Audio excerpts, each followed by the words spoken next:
أكتر جريمة ممكن ترتكبها في حق نفسك إنك تحاول تبقى شبه حد تاني. كل مرة بتقارن فيها نفسك بحد انت بتخسر حتة من روحك، حتة من يقينك، حتة من صوتك اللي كان ممكن يغير حياة كاملة.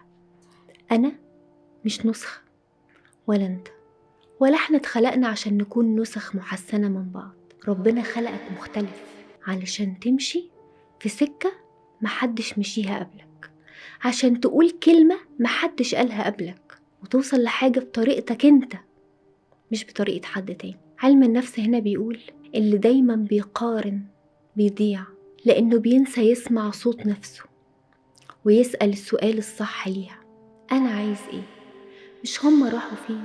السوشيال ميديا مراية مكسورة بتوهمك إن كل الناس سابقة، بس ما حدش بيحكي عن الأوقات اللي وقع فيها. ما تستبدلش يقينك بنفسك بإعجاب مؤقت من حد تاني. ربنا ما خلقكش عشان تكمل قصة حد تاني، ربنا خلقك عشان تكتب حكايتك. أنا مش زيهم، وأنا مش عايزة أكون زيهم، وأنا مش محتاجة أكون زيهم، وأنت كمان مش محتاج تكون زي حد.